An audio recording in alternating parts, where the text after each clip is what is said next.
Let's talk about reinventing your professional personal brand with some of the top takeaways from Dorie Clark's book, Reinventing You. Grab your cup of tea and let's dive into it.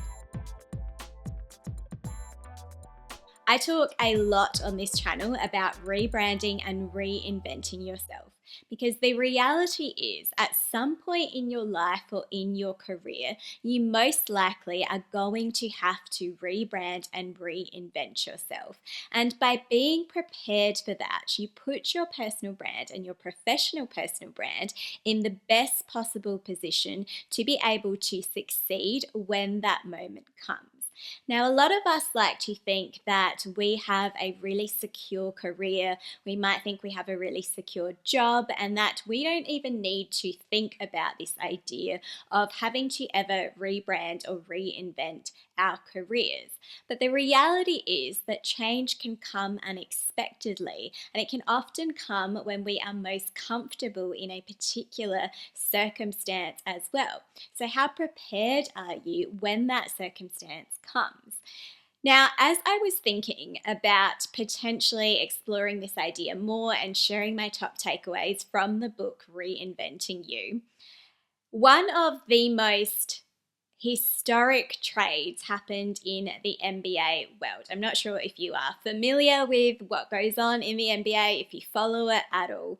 But Luka Doncic, who was with the Dallas Mavericks, an absolute superstar in the NBA league, always a top contender for MVP, a all-star player, and a player who helped to lead his team to the finals last year, was traded to the LA Lakers.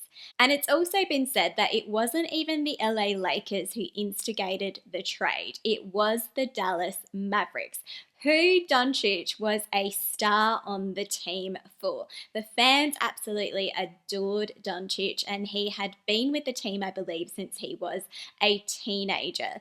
This was a huge move in the NBA community because no one saw this coming. Doncic himself had said that he had wanted to play for the Mavericks for the end of his career. He had no desire to be changing teams. So it was mind-blowing to most of the NBA community that this trade was even considered, and that Luka Doncic's job with the Dallas Mavericks in a huge, really high-value contract that he had would ever be up for discussion with any other team, that a team would want to trade potentially one of their most valuable players. And when you understand the trade, yes, it does make some sense.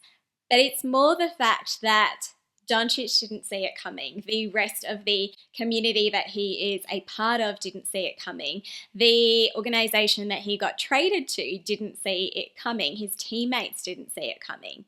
And when you think about someone like that, who actually appears to be almost completely untouchable in their role, suddenly having to move to a different part of the country, having to start a new job with a new organization, having to make new relationships with new colleagues, having to then completely reinvent the identity that he had established for so many years. It makes you realize that if someone like that is in that situation, then that can well and truly happen to every single person, no matter what their career is. And we intuitively know this to be true. We see this happen to our colleagues, to our peers. We see it happen to our managers. We see it happen to people in our team. But then a lot of the time we always think that this is something that is going to happen to other people and is never going to happen to us. But if you proactively put in the effort to make sure that you are future-proofing your personal brand for if that moment comes, then it puts you in a better position if it does. Now let's talk about my top takeaways from Dorie Clark's book. Takeaway number 1 from this book was related to creating a portfolio. So I interpret this as start before you're ready. When you create a portfolio related to your professional personal brand, it gives you a chance to showcase your skills and expertise to the industry. It also means that you are building your personal brand in the marketplace to your industry, to your potential network, in a way that can help to act as almost an insurance policy for your career if the unexpected were to happen. Some of the ways that you might like to consider creating a portfolio of work for your personal brand might be to write articles on LinkedIn. You might have a YouTube channel, you might have a podcast, you might have a blog, you might publish articles on another platform. But you want to have somewhere that showcases the depth of your expertise. Another really great way to have a portfolio of proof related to your professional personal brand is to have a personal brand website, because this creates a home for your personal brand where all of that expertise and maybe the places that they live in different areas can come together in one place so that it is ready to share with your next potential employer. If you decide to work for yourself, it could be your next potential client or just a contact in that industry. In the book, Dorie Clark says, every art student has a portfolio ready to be shown at a moment's notice. It's no different in the business world. No one will believe you're serious unless you begin to create content that demonstrates your expertise. Takeaway number 2 for reinventing you when it comes to your professional personal brand is to step back to step forward. Clark highlights in the book that sometimes you have to take one step back to take 3 steps forward. If you have some sort of unexpected change happen in your career or an opportunity to rethink what your next move is going to be, actually take the time to pause. I really like to encourage my personal brand coaching clients to reset, reimagine, and recreate before actually diving into just whatever that next opportunity is that comes, because you might find yourself just pursuing the same sort of path that you were always on and just ending up in the same situations over and over again. And maybe if something unexpected does happen in your career, it's an opportunity to reinvent what you actually want from your career and what actually is going to give you the most fulfillment and what the industry is looking for into the future. If you are having to reinvent your career, you also need to be prepared that that might mean having to take a pay cut and take a role that maybe isn't as senior as what you might be accustomed to in your previous roles. And if this is something that you can manage financially, then the focus becomes on managing this mentally, because sometimes we can become really attached to the titles and the salary that we had in previous roles and feel like we are that title. We are that title with that organization, and we don't have a sense of self-worth if we don't have that attachment to a particular title.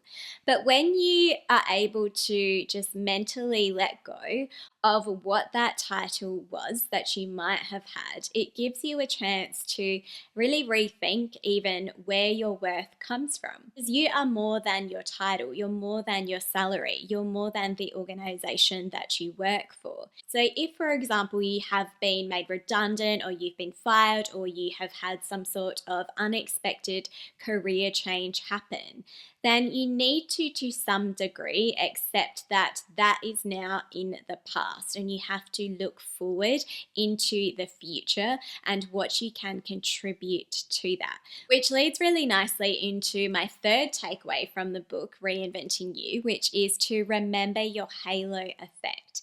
As Clark highlights, you can take it with you. And this relates to essentially your skills and your reputation. Because while you might not always have the titles, the employer, or the salary, whatever it is that you thought you might always have as a part of your career. What you do have is your knowledge, your skills, your expertise, the reputation that you have spent your career building.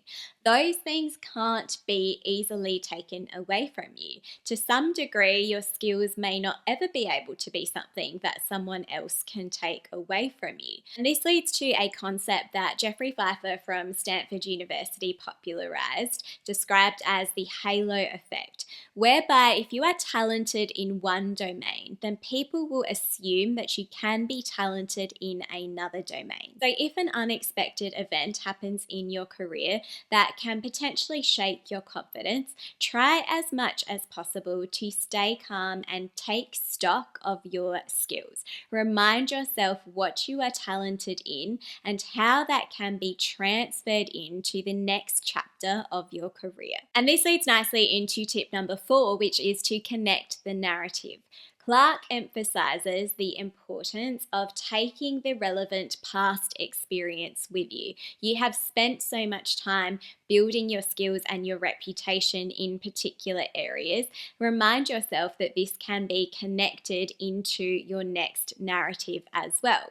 But the trick is really honing in on the things that you want to really emphasize as a part of that story. Where are you wanting to go in that next stage of your career, and how are you connecting that narrative of your past experience and your past skills and expertise to that future desired state that you have for your career? Remember that when it comes to your career and your experience, you are the person that is closest to this. And sometimes it can be tricky to view your career or view your professional personal brand from an outside perspective. While you might think that some things are really obvious, they may not actually be obvious to the other person. You might just be a little bit too close to your experience to be able to see that.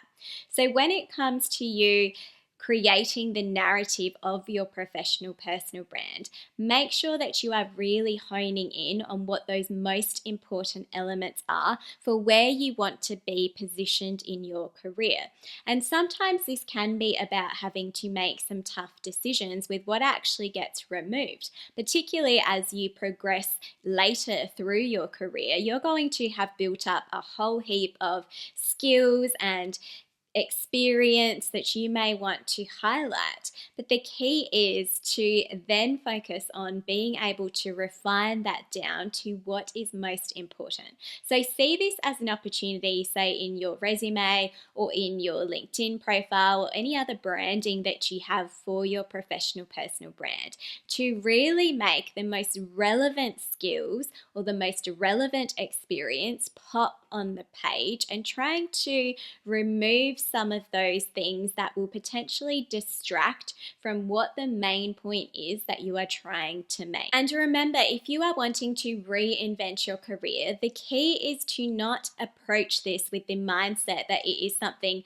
completely new that you are trying. In some way, you would have built up transferable skills into that next chapter of your career. And you want to make sure that you are developing your story in a way that highlights your credibility to be in that space, so that someone perceiving this as a third party doesn't view this as a change that looks so unrelated and completely unexpected, but can then look at it and say, oh, well, that makes a lot of sense. They have all the skills that are relevant to that thing, and this seems like a natural next stage of their career. So connect your narrative to remember what you can take with you in this next stage of your career. If you are proactively thinking about reinventing your career, then check out my previous episode on this topic. Thanks so much, and I'll see you in the next episode.